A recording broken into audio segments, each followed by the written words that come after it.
Welcome back to the Dear Katie podcast. This is Katie Koestner. I am the primary host of the Dear Katie podcast, and we are so delighted to have you take this journey with us on our weekly podcast episodes. I just want to remind everyone to do great self-care. Thriving is part of the purpose of this podcast, and we definitely want you to take a break at any time. Warm bath, fresh air, walk a dog, have a bite of chocolate, whatever you need to do good care for yourself. Just as a reintroduction, if you're not familiar with me, I am the woman who was on the cover of Time magazine at age 18 as the first in history to speak out nationally and publicly as the victim of date rape. And HBO made a film about me, and I went on to become the executive director of the Take Back the Night Foundation. We are the oldest, largest global movement on sexual violence in all forms for all people in the world. So we encourage you to visit our website for lots more information. So I'm going to turn it over to our host and our guest for today. Welcome, everybody, to the Dear Katie podcast. This is Katie Koestner, and I am so pleased to have all of you listening. Today, we are joined by an incredible pioneer for women's rights, women's issues, Morgan Steiner, and I know she's going to share a bit about her bio in just a moment. But I'd like to, as always, remind our listeners that some of the content can be hard to hear, and please take a break and care for yourself at any point. If you get really logged down, there's tons of resources right on the Take Back the Night website. And as you know, there's always hotlines available for legal support and for counseling support all over the United States and many places abroad. So please take good care of you. So welcome, Leslie. It's a pleasure to host you on the show. I know a little bit about your incredible journey as a woman pioneer. I would even say academically, although you weren't the first woman to go to Harvard.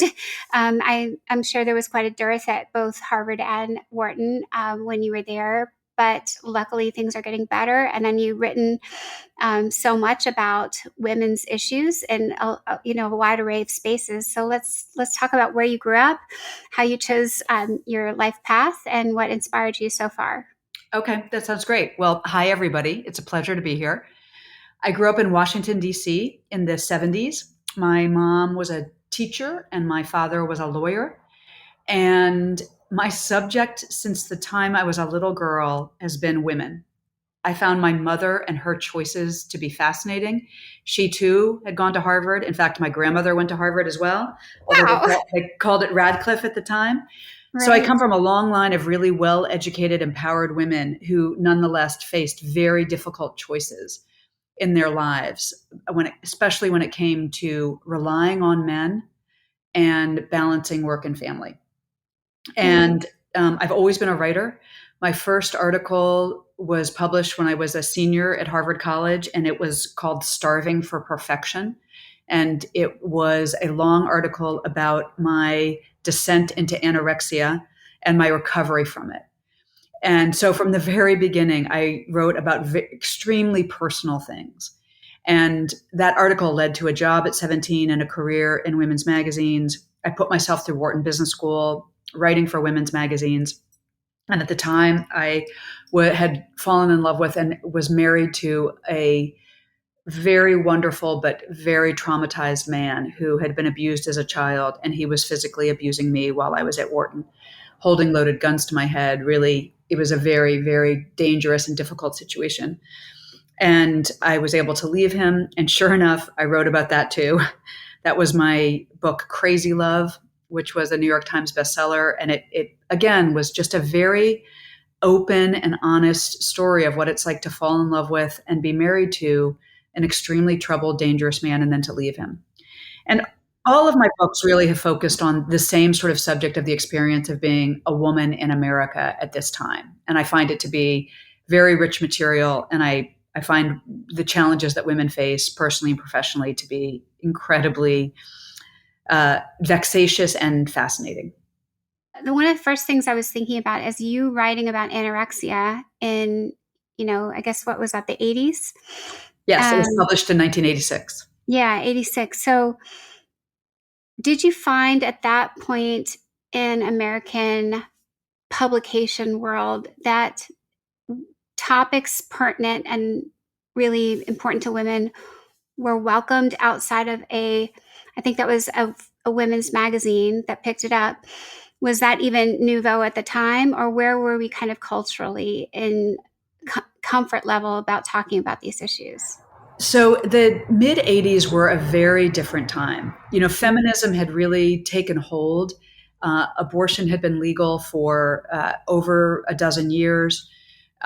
Things were changing, but women were still not encouraged to tell the truth about their experiences, whether it was with anorexia or domestic violence or sexual assault.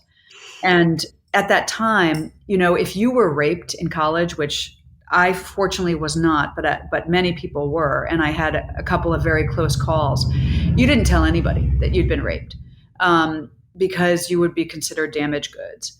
And it was somewhat the same with writing about eating disorders, which were very widespread, but not discussed openly. And fortunately for me, 17 Magazine had been looking for a first-person anorexia story for a long time. So they were delighted when they got mine. And when it was published, it received a record number of reader responses. But just because women and girls were so, in air quotes, starving for the truth about their lives. And it was a very exciting time. I think it's still an exciting time to be writing about women's issues. But back in the 80s, it was particularly exhilarating to be opening all of these doors and saying, look, the key to all of this, whether it's sexual assault or bulimia or abusive relationships, is talking to other survivors about it. So if I like what you're headed toward is talking about it, which is obviously the point of the podcast, is we're talking about it. And sometimes, I don't know about you, as I get older, I feel more impatient about, I want more action. And I love writing as well. And you're an extraordinary writer. And I'd like to go through more of what you've written. But I guess, how has the urgency to also affect change and take action resonated with you throughout or was your pen on the paper the action call that you loved? Were there other forms of action that you were craving or seeing done, and how did you perceive those? Well, I believe that breaking the silence and writing about what has happened to you is a very, very powerful kind of action. Mm-hmm. So that is my primary mode, and that's just who I am.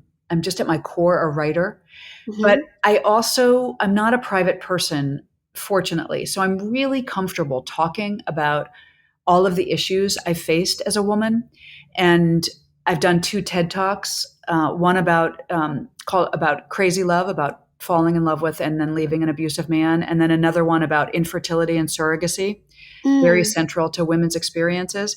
And I've done hundreds and hundreds of interviews. I've been on Anderson Cooper many times. I've been on the Today Show several times. I mean, I've done a lot of media because I do think it's so empowering for me and for other women and for men to hear the truth about women's experiences. Mm-hmm. How have men reacted? You have children as well, right? Yes, I do. And how long? So let's do a little bit so we have a little more life part of you too. So you got married while you were in college or after? I was married. I married my abusive husband when I was 23. Okay. And I had just graduated from Harvard. He had just graduated from another Ivy League school. He started abusing me 5 days before our wedding. I married him anyway in Harvard's Memorial Church. And then he beat me twice more on our honeymoon, and it just devolved into constant abuse. And I left him 4 years later when I was 27, right as I was graduating from Wharton. Awesome. That was, how did you, well, let's talk about that for a second, because I know our listeners need to hear, how do you divorce a powerful, intelligent man? With a lot of help. That's what I will say. Okay. I got, it was really horrific what he was doing to me. He was strangling me and pushing me downstairs and holding loaded guns to my head and dictating everything in my life. How short my skirts were, whether I could see my family on my birthday or Christmas, whether I could be in study groups with men. And Wharton Business School was 70% men at the time, and 100% of the work we did was in study groups. So it was just absurd what he was asking for. And everything he was asking for came from a place of trauma in him. He Mm. was he had been terribly abused as a boy by his mother and his stepfather, and he was terrified that I was going to abandon him and leave him, and he was trying to control me. And I understood all of that, and I felt a lot of empathy for him. I still do, but it also became increasingly clear that the beatings were getting worse and that he was going to kill me. So I reached out to friends and told them what was happening. Breaking the silence is the most Yeah. self-protective thing that you can do in any kind of abuse situation. And I slowly, slowly found my own strength to leave him. And also, the beatings did get worse. And so I really faced a very black and white choice of whether to stay with him or to leave him. And I chose to leave him. When we have talked to some other guests on the past episodes, we've talked about the cycle of violence and that the abuser will apologize. Did that happen in your experience, or was it just the storm went away and it was radio silence and then it would stir back up again?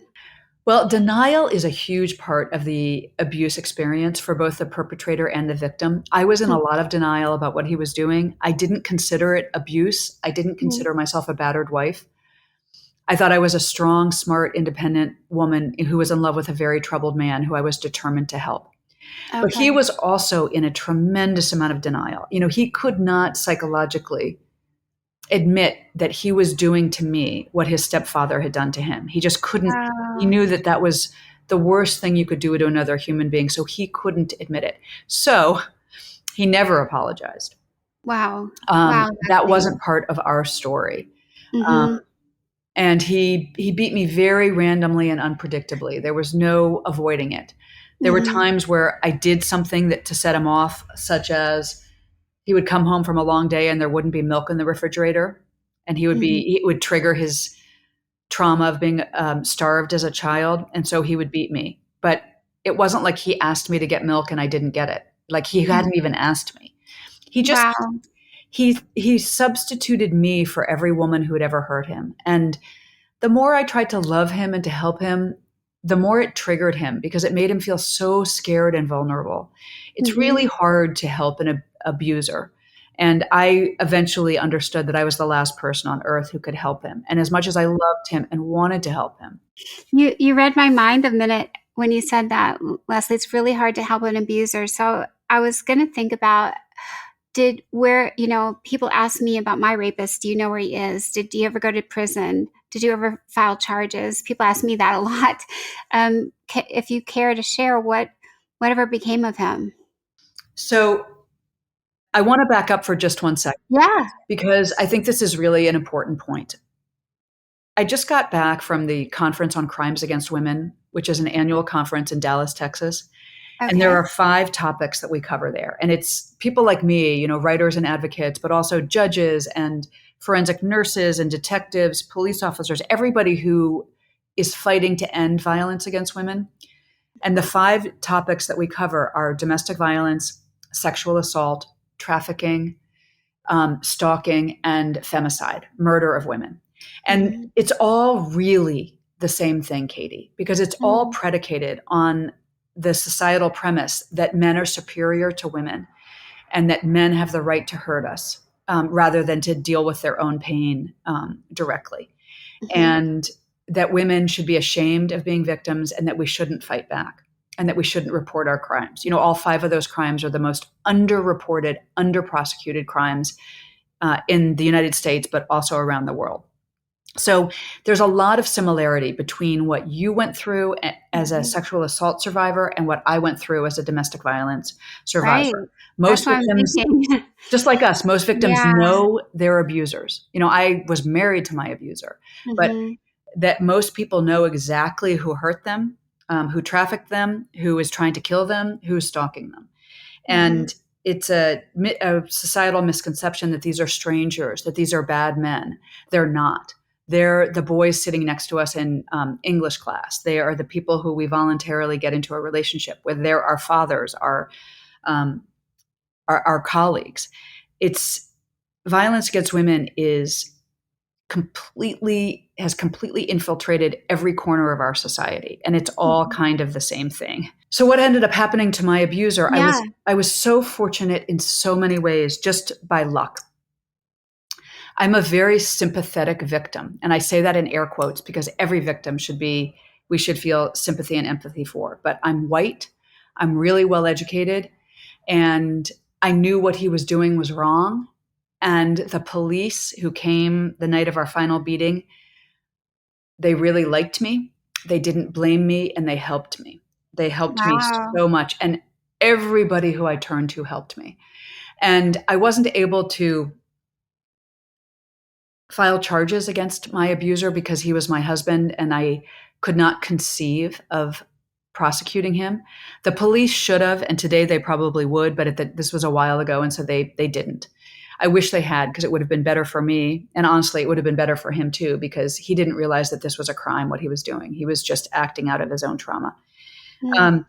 So he's long gone. I haven't talked to him in decades. He lives in another country. He has remarried. He has children. I did not have children with him, fortunately, because that's a life sentence to have children with your abuser. And I'm sure that he is still abusing the women in his life because he never got any help. Oh But my he is God. out of my life, and I was able to rebuild my life. And I feel like the fact that I'm an abuse victim has never been held against me. I haven't felt any prejudice. Let me ask you, with also you're pretty demonstrative about your opinions and women's issues. And while it might not have been the fact that you're a survivor that could have created marginalization, do you feel as though anyone has not been able to hear you because more about how adamant you are around women's rights and issues? Like, you've worked in corporate, we haven't even talked about it, but you've worked for large multinational corporations. You've done an astounding amount of work in lots of diverse areas. So I'm always interested to hear if the water cooler talk later in life was, oh no, here comes Leslie. Did you ever feel, or the whispers went in? You know what I mean? I'm imagining your life, Leslie. Like as soon as I read your bio, I was amazed at how well you've been able to navigate oftentimes a very male dominated world.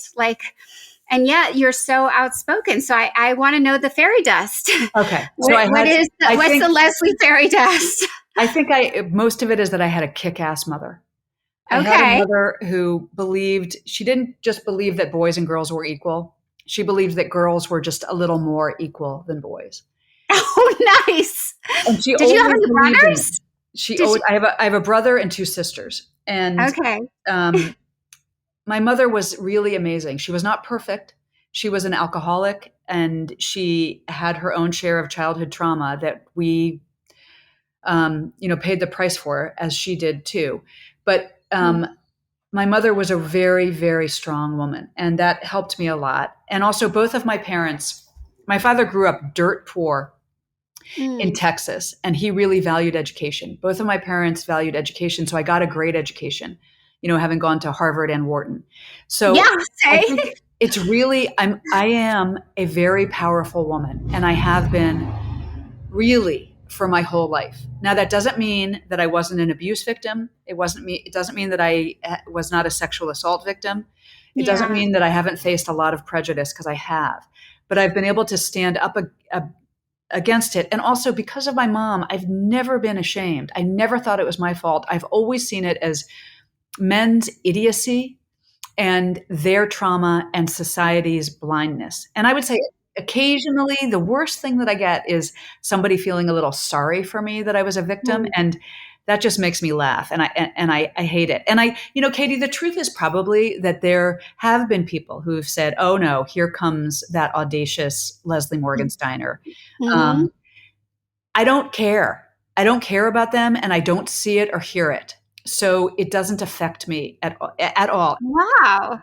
You are so powerful. I want to see your cape and your wand and your No. This is just, women are really strong. We really are very, very Okay, strong. let me, because I feel I want everyone to be able to relate to you because you are a rock star, Leslie. And I'm just, can you tell one example of what you said or did in the face of any? I mean, do you just literally walk out of the room if someone's offensive? Do you call them out? Like, what's some can you think of an example or two in your life we're going to have 16-year-olds on listening in, and we're going to have 80-year-old women. We're like, think of anything that you think that comes to mind that could help them paint a picture that they could do themselves. Okay.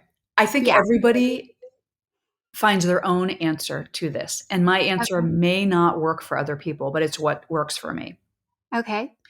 When I hear something offensive, or when somebody does something offensive to me, and trust me, I've heard a million racist, sexist, horrible things come out of people's mouths, mostly from white men's mouths. Mm. Um, and what I usually do is I just observe. I don't fight back at that moment, unless somebody else is being hurt or Mm-hmm. I'm in danger. I I pause. I think that one of our strongest instincts as women is to freeze. It's a protective thing, and I pause and I note what they say, and then I try to figure out how to never have contact with that person again, to go Nice. around them or to build a coalition of other people so I'm strong enough to fight them. And I spent over 10 years working for Johnson and Johnson. I spent over 5 years working for the Washington Post. So I've worked for big corporations, Mm-hmm. and there's a whole corporations are often just like a high school, like you can't fight the mean girls. You've got to Right. get your own coalition going. So Mm-hmm. there's a lot of room for diplomacy and politics. May I ask this? Yes. Here's another. Then that was super strategic. Yes. Then I'm envisioning what you just said. So you build this coalition, and some women build a coalition through, I'll say, tearing other people down, or gossip, the gossip coalition, the nitpick coalition, the, I'll say, bitch about it coalition. But then there are others that I feel are so much more mindful about what will work in the long run and help them come out as truly able to navigate it like a chess match. So they play to win and not the short game. The game is to throw the means comment, to throw out some sort of, what he does when he's not here, or tear down culture almost. Does that resonate, or can you speak to any of that? I have never really seen that work. Um, Okay. it's not anything that I could do, even if I wanted to do it. It's not in Mhm. my nature. But I've seen other people try to do that, and it just, I think, when you play the long game, um, Mhm. people figure that out. I would say that I'm a big believer in camaraderie and finding my people wherever I am, and my people are almost always really smart women, and they Nice. might not be well educated, but smart, savvy women. And then I also try to find the men who want to assist us, and I found them everywhere. I found them at the Washington Post. I found them at Johnson and Johnson. I worked at Leo Burnett, which is an advertising agency. I found them Mhm. at Wharton. I found them at Harvard. Did they Um, have anything in common with each other? What makes that? I mean, did you notice a theme with them? Were they all born in? Are they no, all Leo the no, lions? no, no, no. Like, No, you they're know. just, I don't know. You just, I think by talking and by paying attention, you see who are the people who see the world the same way that you do. And I would say that at both at the places that I worked the longest, Johnson and Johnson and the Washington Post, from the very beginning, I made it clear that I was going to help other people, and that is a winning formula. I remember at J&J, there was a unique program that hired like double minorities, the intersectionality of ethnic minority and women Mhm. into the company on a temporary basis. And the first person that came to work for me in that capacity, she was like an assistant's assistant, and I made damn sure that she got hired full time. And Nice. that gets noticed. Or like at the Mhm. Washington Post, after I'd been there just a couple of months. a black male employee came to me and he shut the door and he said, "Look, I need your help. My wife is about to have a baby and I'm allowed to go on 3 months paternity leave, but my boss told me I can't because Mm-hmm. it'll ruin my career and I need somebody to stand up for me." And so I stood up for him. And when you do things like that, word spreads. And I think that the people who are like-minded come out of the woodwork to ask for help, but also to offer their help. Mm-hmm. And I think you also get a little bit of a reputation for being fearless and that works in your favor as well. And also I am a really nice person. Like I'm not the kind of person that comes in and like starts flame throwing. I am nice and diplomatic and I'm going to try that first. And I love I that. want to say this is a very, very important thing too. It helped me a lot to grow up in a household where I was very aware of what poverty does to people. And my father grew up dirt poor, like they did not have enough food to eat. And he made it clear to me that my life would be much better if I worked really hard so that I could be economically independent. And this is not a message that enough women get. It's the number one message for women of any age in any country is that you have to work as hard as you can to become educated and to increase your skills so you can take care of yourself financially. Because when you can do that, you can be much more outspoken. I love that point. And you know what it made me think of? I was speaking at a girls' Catholic school, and I asked all the girls, I said, how much time do you spend on your hair and makeup and wardrobe in the mornings? And some of them were like well over an hour. And I said, okay, how much time do you think that guy over across the way at the boys' school spends on his hair, makeup, and wardrobe every morning? And either he has the choice of learning how to be smart and make money and be self-sufficient because he's not wasting time on something that's going to disappear. It's like doing the house cleaning. You dust every day and it comes back. You have to keep doing it. So I love the practicality. There's probably a book on it already, but if someone could write it, it's like the time management of women. It's so true. I mean, it's what you're saying is like the key to success is doing your makeup in 5 minutes. Yeah. You know, I'm like, but it really forget is that true. blowout job and all the other stuff. I'm like, whip it on your face and get done with it. It's also, I think, another real trap for women is caregiving. That we are I love really that. encouraged from a very young age that our value comes from taking care of other people, particularly men. And I learned a brutal lesson while I was at Wharton about this. My ex-husband was brilliant, one of the smartest men I've ever known, but he had to drop out of school in 8th grade because of the abuse that he suffered. And so he wasn't a good writer. So I used to write his papers for him. And he would tell me what he wanted me to say, but I was a writer. I was a really skilled writer. So he would sort of like freewheel and I'd be at the computer typing crazily. And we always did his work first, and mine really suffered. So he ended up graduating with higher honors at Wharton Business School than I did. And Oh my it gosh. hurt so much. And I knew I had sabotaged myself by putting him first. And it's another piece of advice I would give to women is don't put other people first, especially the men in your life. It's not a good investment. They will take and take and take, and then they will leave you. And you've got to invest in yourself first. Okay, now wait, I have a different one then. I do know you have 3 kids. Do you invest in your kids? Yes, totally. Are kids better than husbands? Well, okay, that's a complicated question. I know, but you're a brilliant woman, so I'm asking you all the zingers, Leslie. Okay. So after I left my abusive ex-husband, 5 years later, I married another man Okay. who had also gone to Wharton Business School. Very funny.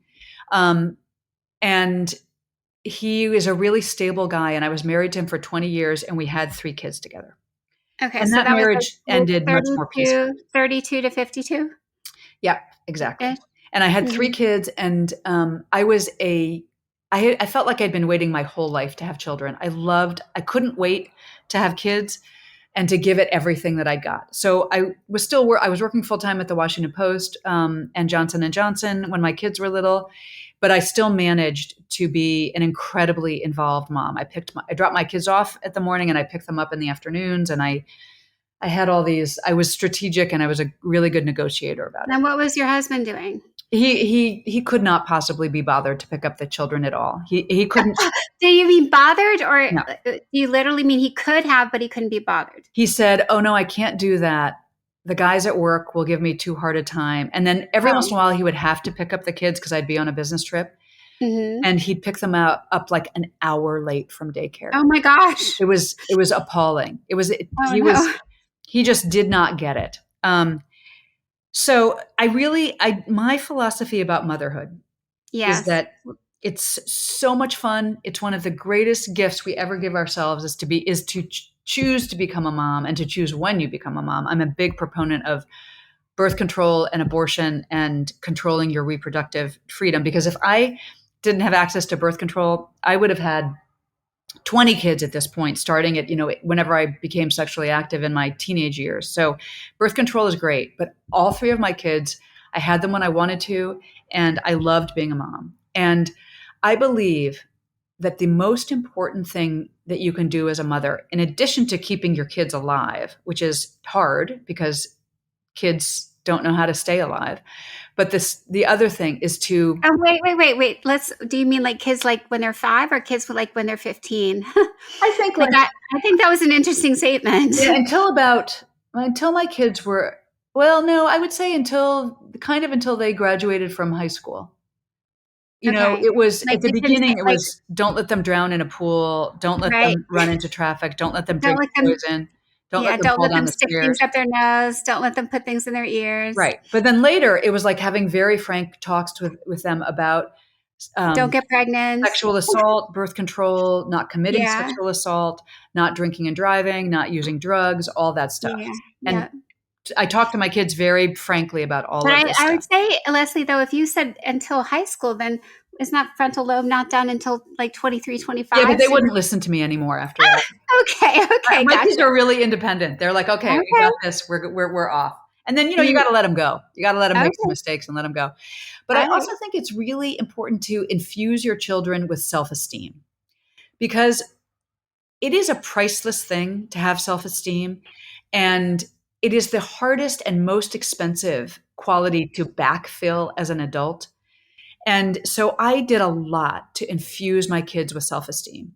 And it worked. My kids are very confident. All three of them. I have a boy and two girls, and they're all in their 20s now, and they are just phenomenal people who feel really good about themselves, and it helps them make great choices. Now they still could, they could still be raped. They could still fall in love with an abusive person. They could still, you know, make a stupid decision one night or one day and get in a lot of trouble. But the self-esteem has helped them a lot. So that is my secret as a mom: is do everything you can to make your kids feel great about themselves. So let me ask about that then, because we have single parents listening. We also have, partners listening. We have all kinds of family structures.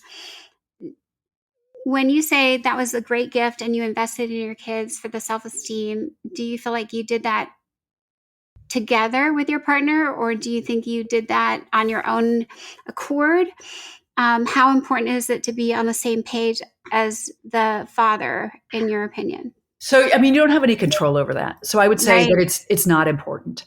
Not important. My ex-husband he was an only child. He'd never been around children. He knew very little about parenting, but he Okay. was very loving and very stable. And those are Okay. really important qualities. So he did help with that. But I was like, Able, I was except when it came to pick up the kids from school. right. I was the decider about everything that the Gotcha. kids did, and I managed everything Oh, because he really couldn't do it. But back to your original question about yeah. sort of over investing in your kids, one of my Mm-hmm. favorite sayings about motherhood is that a good mom is like somebody who is building a castle that she is never going to live in. So Mm. my kids' lives, I don't live in their life. I really don't. I'm like a bit player at this point. Um, they don't turn to me for money, for advice, for, you know, if they, break an arm, they can deal with all of that. They live in their own castles, but I helped build them. And I think Mm-hmm. that you have to be careful as a woman to not over invest in your kids and not be a doormat to them, And it is Mm. really, really tricky because maternal love it's like the greatest drug in the world. It feels so great. I was really lucky that my kids wouldn't let me. They told me to back off. They didn't want me to be so involved in their lives. They have very healthy boundaries, and I did back off. And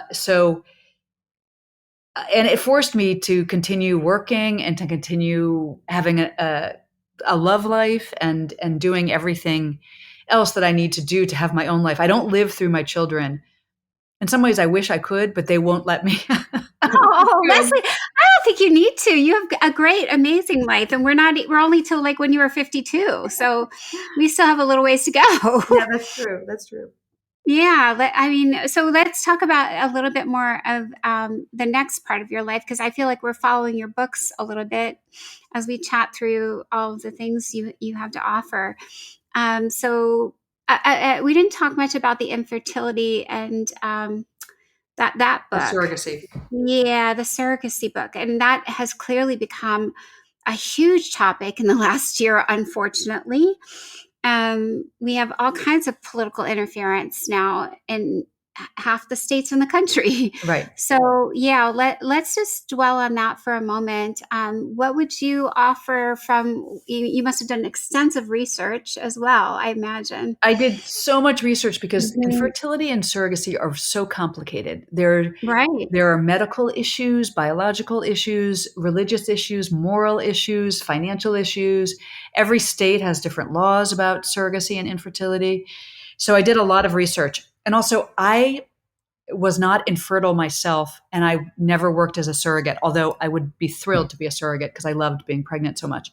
So I really was starting from ground zero, and I profiled a wonderful couple, Rhonda and Jerry Weil from Mesa, Arizona, who had 3 children via surrogate. And I got really deep into it. And surrogacy goes back as far as the Bible. They used to call surrogates concubines, but that's what they were for. They were, if your wife couldn't have a baby or you couldn't have a baby yourself, you got another woman to have a baby for you.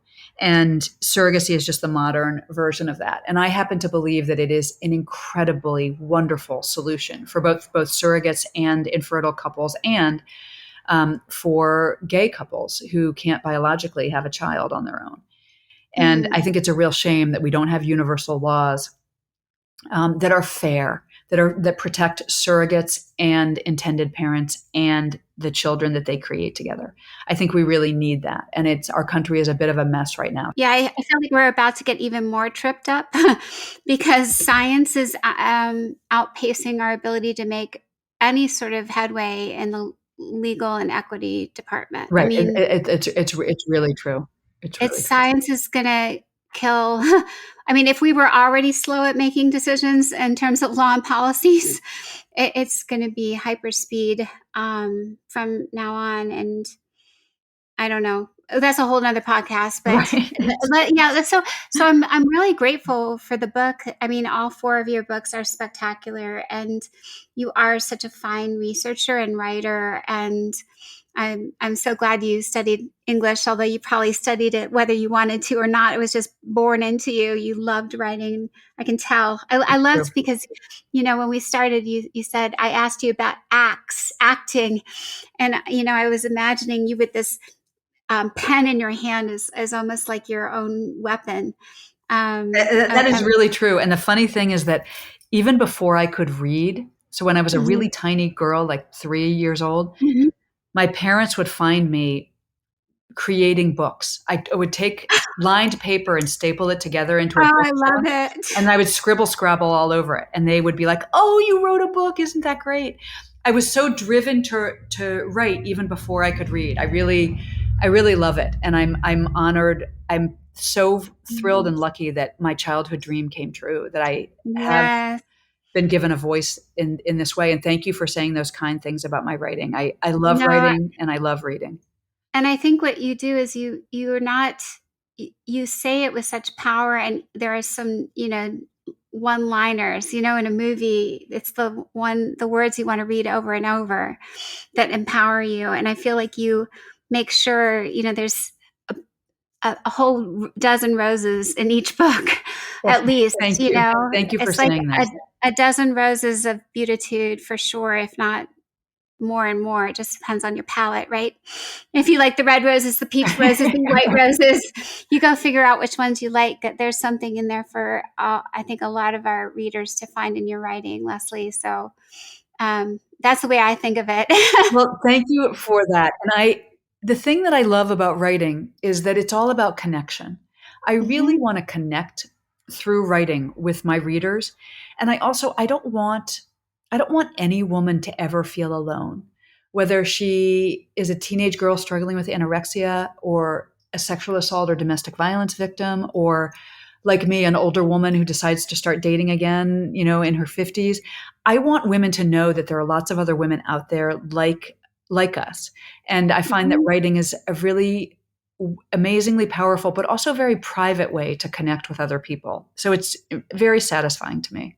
I also like one more thing, Leslie. When I was in college reading all these, women's studies was brand new back then, and I was a chemical engineer Japanese double major, was what I thought I was going to be, Leslie. I didn't grow up with a pen in my hand, but I kind of rolled with whatever my palate was interested in at the time, and I lived in Japan on a scholarship in high school for a bit.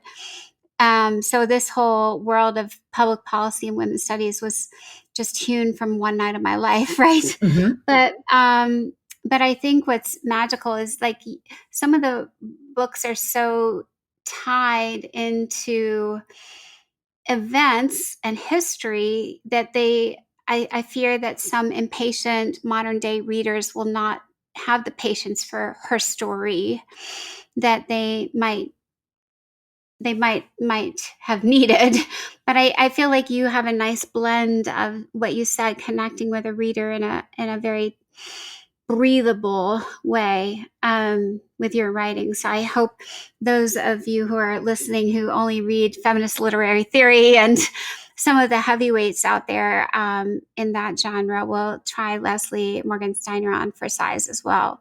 Not that you're not a feminist literary writer, but there's, I think sometimes certain books get into, the course load and some don't. And I think you are a wonderful read. So hopefully more people will want to hear you. And I also think you're an outstanding public speaker. So maybe some of the Take Back the Night folks who bring in speakers will consider if you'd be open to speaking at Take Back the Nights. I know I you can love use. I love Take Back the Night. I love it so much. I love the speeches and the marching and the whole message of it and the way that it reaches men who are wondering what we're doing.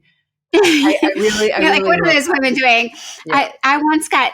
There was one time, Leslie, on a march when we went past. It was an all male residence hall, and I think they were throwing all. I felt bad for them because they'd be hungry because they were throwing their dinner out at us. Like I think they just had gone to the cafeteria and brought their food back, and now we're getting tossed like mashed potatoes and Oh my. hot dogs. Like it was a hoot. I was like, oh, you poor guys, you're gonna have to go buy your own food tonight. You wait. That's such a great metaphor. It's like they're hurting themselves and Yeah, not you're, doing you're anybody hurting any good. Whereas if they with your stopped and said, "Well, what are these women marching for?" And maybe it's good for me to make the world safer for women yeah, too. I think I was like, give me some more hot dogs, sir. what people don't I think understand. that's what I yelled back. I need some more hot dogs. That's good. That's a good one. I think what a lot of people don't realize is that when we're talking about sexual assault and domestic violence and all forms of violence against women, we're not talking about me and you, Katie. We're talking about them. We're talking about their childhood, their mother, their sister, their girlfriend, their daughters. We're talking about them because men can be victims of these things too. We're talking about making our society more fair for everybody, and that benefits men as well. Yeah, I And love so that. men should participate and take back the night. And, men should be just as committed to ending violence against women as we are because men We're are working on absolutely it. dependent upon women and they love women. Most men love women at some point in their life. And this No, is good for yeah, them too. I agree, Leslie. Again, that could be how much they love us and what for. We already talked about the help meet that we provide and the sweet face that we give them and the babies we make for them. some of them love us for a small number of reasons. I know, it's true. Sometimes they get too much of a message that their job as men is to dominate women and get what they Mm, want. But I have yet to meet a man who didn't deep down um, really want to have a good relationship with women. And if they could go back in their past and undo some of the terrible relationships they had with the women, they would. Mostly let's hope so. most men who hate women, it's because of they had a terrible relationship with their mother. And, Well, I yeah. they would undo that if they could. Well, let's hope that you're right. I think that though brings us kind of to the current chapter of your life. I will definitely not say the final one because I can't wait to hear what you're going to write next.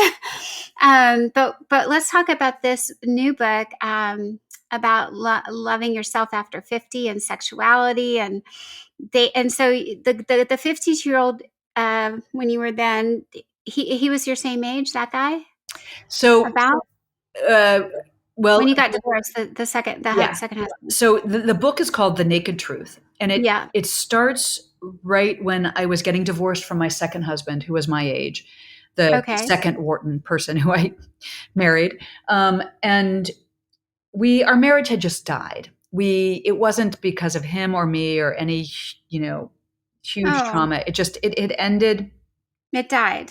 and Hmm. I was about to turn 50, and I had heard what everybody says about, oh, there are no good men out there and being an older woman is terrible, and they were just so wrong. There are so many great, fun, wonderful men out there. Being a woman in your 50s and beyond is so fantastic. It's like my skin is more wrinkled than it was when I was 17, but I am comfortable in it and I love it. And I love my body, and amazingly, because I've had so many terrible experiences with men, I still love men and I still believe there are good men out there. And I know even though I've had my share of terrible men, I know there are also a lot of great men out there. So The Naked Truth is about me getting divorced, and then I completely accidentally got involved with a man who was 20 years younger. And he had to explain to me Okay. he had to explain to me what the acronym MILF means. I had no idea. I had no idea that men liked older women. I'd been like a good girl, wife, mother for so long that I had really lost touch with the world and with my own sexuality. And that smoking hot 29-year-old helped me rediscover it. I'm very happy to say. I think that sounds like a movie, Leslie. It's like on Netflix right now. Yeah. It was incredible, Katie. It Yeah. really was. Nice. And it was a shock to me. And I decided that what I was going to do, because I was sort of too raw and vulnerable after getting divorced for the second time. I didn't want a boyfriend. Mm-hmm. I actually still don't want a boyfriend. Okay. I wanted to date lots of different men, which was kind of a radical idea for a 50 plus woman. But it worked for me, and it made me feel great about myself. And all of the men I dated at the beginning were younger.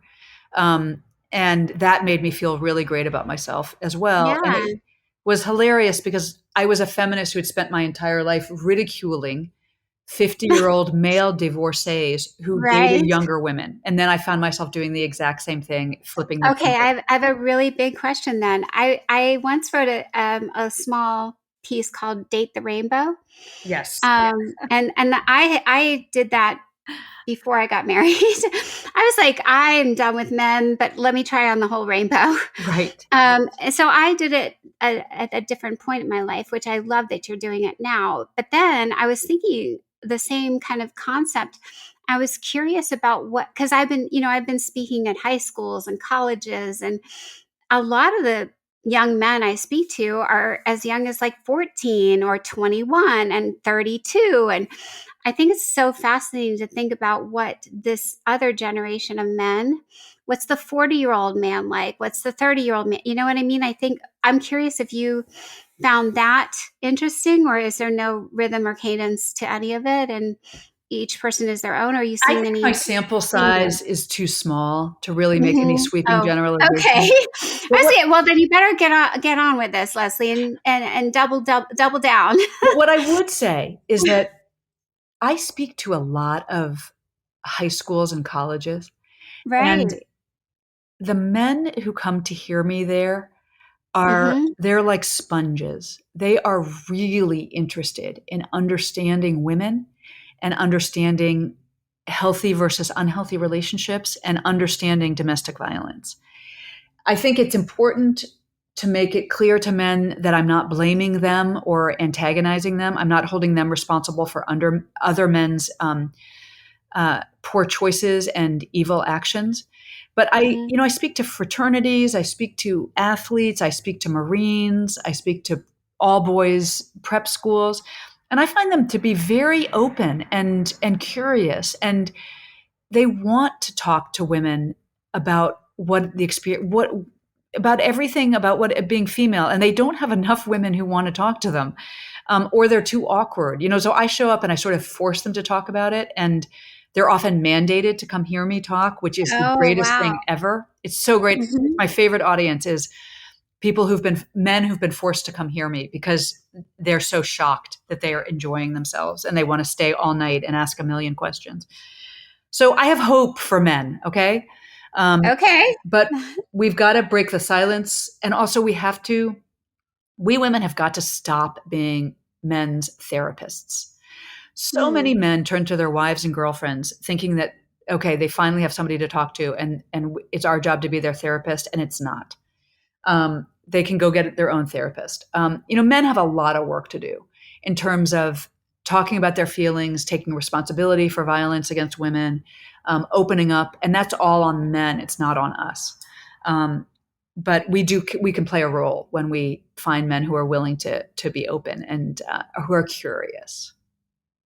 I love that. Well, in terms of this most recent book, what else can we offer to women thinking about? I kind of like to think about it in terms of body harmony and making peace with, our sexuality. And what else would you entice our listeners? Like, what else could they garner from that book? Okay. I'm not saying like sell it, but No. It's a great, great question, Katie. And I would say Mhm. that, you asked me at the beginning of this interview if I had sort of been shamed in any way or paid any price for being Mhm. open about being a domestic violence victim. And I told you, Mhm. no, I hadn't. But I have had so many people try to shame me into silence, Mm. given that I wrote about my sexuality and the fact that I'm an older woman who likes sex. So Mhm. many people hated that I did this. And I had one friend, I grew up in Washington, D.C., and I still have a condo there. And I had one friend who's like very connected to the Washington social scene. And she said, if you publish this book, you'll never get invited to a Washington dinner party again. Oh my And goodness. I just laughed. I wanted to use that as a blurb on my book because I thought it Yeah. was such a great endorsement because I personally don't want to get invited to any of those parties because they're kind of stultifying. But my point being that there was a lot of shame there. And so I think that the lesson is, and this is a lesson for younger women too, it's the lesson my mom very successfully instilled in me from an early age, which is to hell with all that. Forget, Nice. absolutely throw out everything that says you have to spend an hour on your makeup, you have to be thin, you have to be this, you have to be that, you have to, young girls get a lot of messages today about what kind of sex acts they have to perform, because boys have become so polluted by the prevalence of porn. You've got to find in yourself that voice that says, no, I'm worth more than that. I'm not doing it. And I'm doing what I want. And that came rather late to me in life, but it was the greatest thing about dating in my 50s is that I just said, I just don't care. And again, Mm, Katie, I could not do that if I were not economically independent. I right. am responsible for my own paycheck and I earn it. Nobody has control over that except for me. And it gives me a lot of freedom. And you have to go after what you want in life, whether it's a cute guy that you meet on the train who you have to ask out instead of waiting for him, or saying, I don't want another husband. This is what I want. This is what I don't want. I want to date 5 guys instead of one, the way society says. You've got to find that part of yourself that says, hey, this is the one life I get in this form, and I'm going to live it. I'm going to live it the way I want to. And a big part of that for me is looking in the mirror and being kind to myself about what I see. And man, I'm almost 60. I got wrinkles and stretch marks and saggy boobs and a turkey neck and all I that love stuff. And it. whenever I look in the mirror or I look at a picture and I start beating myself up, I say, wait, wait, wait, girlfriend. And I say, no, let's look at the nice parts. My eyes are still really blue. I have a nice smile. I've always had really big hips and I love them. So I focus on the positive things that I like. And we've all got to do that at whatever age we are, because otherwise the world is going to destroy us. You have got to, it's a cliche, but it's really true. You got to be your own best girlfriend, no matter what. And you also have to find a whole team of real life girlfriends outside of yourself who see it the same way, because we need family. We are a herd animal. We need other people. We need other women to support us. Nothing in life is survivable, whether it's, getting your first period or childbirth or raising your kids or divorce or juggling work and family. None of it is survivable without other women. And you need other women to get through it. I don't know how women without female friends do it. I couldn't get through one day on this planet without my long-term, loving, supportive girlfriends. I love it, Leslie. What a fabulous interview with you. Oh, thank you, Katie. No, I have one more thing. I'm sure you know it, but you didn't say it, which was very sweet of you. I also think that you have your incredible, brilliant mind, and you've invested wisely in, filling that up and replenishing it, sometimes just because you love it so much. But certainly love doing that activity of just being a sponge of learning and expansion of how you think and being challenged. And I think that openness and mindfulness of being a brilliant, intelligent woman is also really important to invest in. Well, you are so kind to say that, Katie. I really, really appreciate that. And if anybody listening wants to continue this conversation with me personally, come to my website. It's www.lesliebooks.com. My email is there.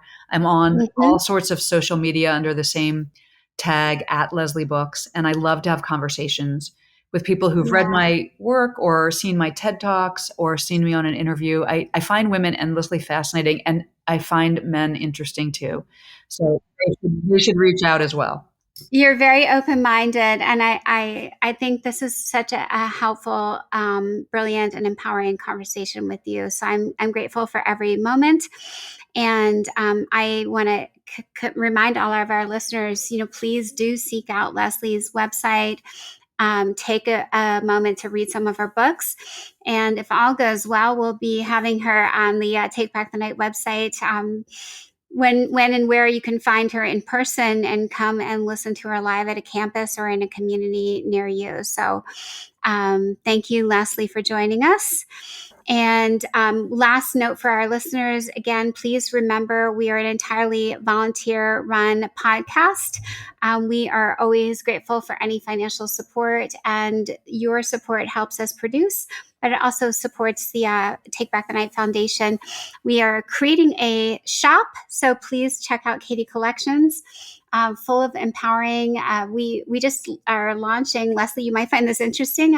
I'm so thoughtful right now about how our five senses inform and inspire us when we can, undo the triggers that are negative from a certain smell or a certain taste and unleash something brand new that can unlock really, truly some healing as well as some, beatitude in our lives. So please check out some of those great ideas for your healing journey as well.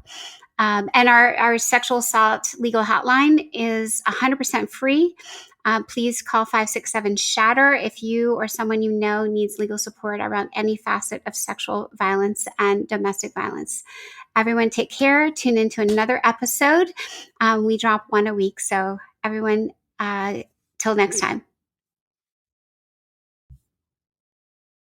Thank you again, everybody, for joining another episode of the Dear Katie podcast. I hope very much you found today's episode helpful, empowering, and a way to take another step in that long journey toward healing and supporting those we care about, learning about sexual violence prevention and also survivor support.